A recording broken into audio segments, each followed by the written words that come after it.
Hey, how's it going, everyone? It is Drago. We're back with another chapter of Fairy Tale 100 Year Quest. Chapter 112, A Quiet Wish. Before we even get into the chapter, I'm just going to pre-apologize if I don't have the energy that I usually do, because I have the COVIDs right now, so sorry about that. So our cover page this chapter has Natsu, Saku, and Happy on it. And honestly, it reminds me of if you buy like Funko Pops, if you buy any of the My Hero ones, it's got like the same background on it. So we pick up our chapter with the fight continuing with Natsu, Suzaku, and the Earth Dragon God. And the Earth Dragon God himself basically calls Natsu a wimp and like wondering how Ignia can see anything in him. Now this is where he went wrong because he starts insulting Igniel because he calls Igniel a weirdo that liked humans. And Natsu really didn't get the point because he's like, well, I'm his son and I'm a bigger weirdo than him. Kind of cool that we're getting a little bit of the backstory for the Earth Dragon God. Because Suzaku's like, well, if you died 100 years ago, why did you make this labyrinth? Which he says he actually died and that he was fighting Elthan Ser. He didn't even think that he could kill him, but he managed to do it. And basically the only reason why he survived is because he ate Elthan Ser's heart. Which I guess after he ate that heart, then he woke up and he had a second chance at life, but he didn't have like any power whatsoever. So he had to build his power within the earth and then regenerate his body over the next 100 years. Which it still doesn't explain why he's building the labyrinth, and Suzaku points that out.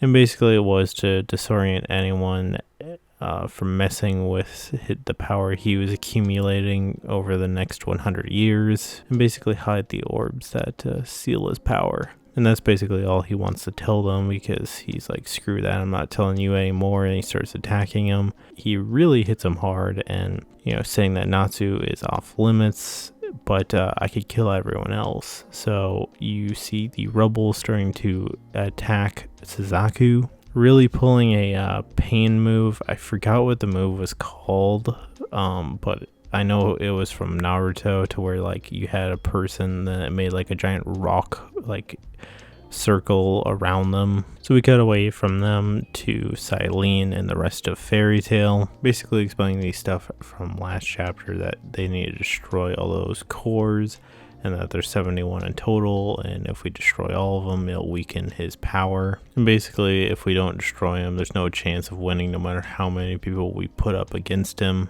Which this is maybe my favorite part of this whole chapter, because Lucy is like, okay, if we need to find 71 of them, I'm on it. And she summons in Pixis and Plu, and it's really nice to see Pixis again. We haven't seen him in a very long time, which I love. Pixis and Lucy, like, they're so confident, like, yeah, we found him, there's one that way.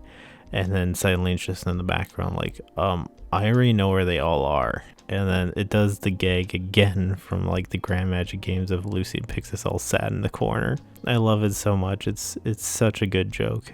I feel bad for Pixis anytime we're like, yeah, we're getting the job done, someone's like, oh yeah, I already know where they go, sorry. So everyone starts getting teleported away to go destroy the orbs, and pretty much everyone went through the portal, but Gray stops and just asks Silene, is she alright? Which I quite like the conversation that they had, because he's like, well, why are you helping us? Weren't you our enemy? And Silene basically explains that, I haven't told anyone from Fairy Tale, but I wish to kill the 5 dragon gods. And Gray's like, well, didn't you just try and kill us like this whole past arc? Which he basically just says like, I look for weapons to kill them, and basically they're my enemy.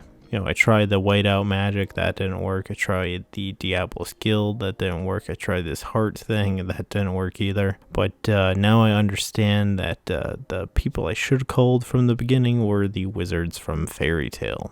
I really like that Gray is pretty smart on this, because he's like, well, like, if we kill all the dragon gods, you'd be the only one left, and like, wouldn't you try and take over the world then? Which I guess suddenly Silene is a good guy now, because she's like, well, I don't want any of that, and I just want a world where people are unthreatened by dragons, so that I can live quietly as a human and view upon the moon with a drink in my hand. Which again, I really like Gray's response, because he's like, well, you really expect me to believe that after you tried to kill us? Pretty valid on Silene, because like, well, you can believe whatever you want, but like for now, this is your best option to help out your friends. Which he's like, yeah, you got a point. This is pretty much my only option to help out my friends as well. Which I kind of love that he calls out like, well, if you want to, do this whole live peacefully thing and, with a drink in your hand, don't do it in front of me naked again. Which I kind of love that it called back to her capturing him and Natsu and just like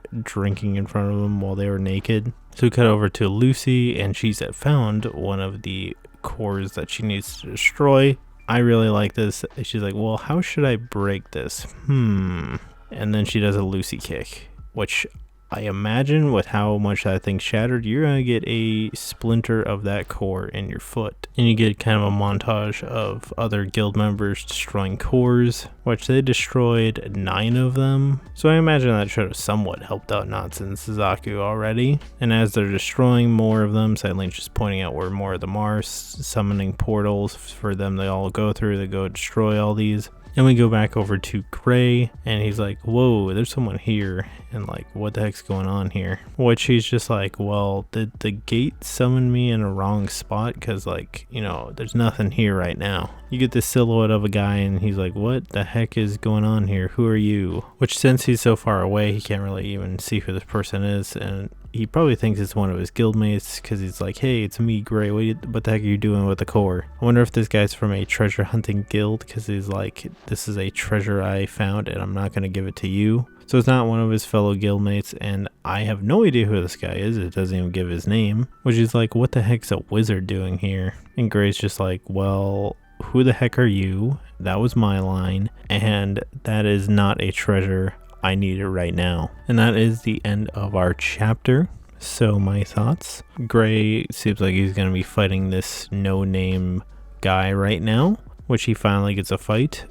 I'm almost convinced he's from a treasure hunting guild. I would love it to be that, because the only ones we had were really Syl's Labyrinth, and that was in the Sun Village. So it'd be kind of cool to see what a non-wizard person can do in a fight. I mean, otherwise the Natsu Suzaku fight, that's still on a standstill. I severely doubt Suzaku's dead. Really like the Lucy stuff this chapter. That was really cute, especially with Pixis. And they're still in the montage of everyone destroying these cores. What do you guys think of the chapter? Leave in the comments below. I'm sorry if this was a shorter video. I'm just really not feeling the energy with this, because I am really drained from being sick. So thank you for watching. This is Drago, signing out.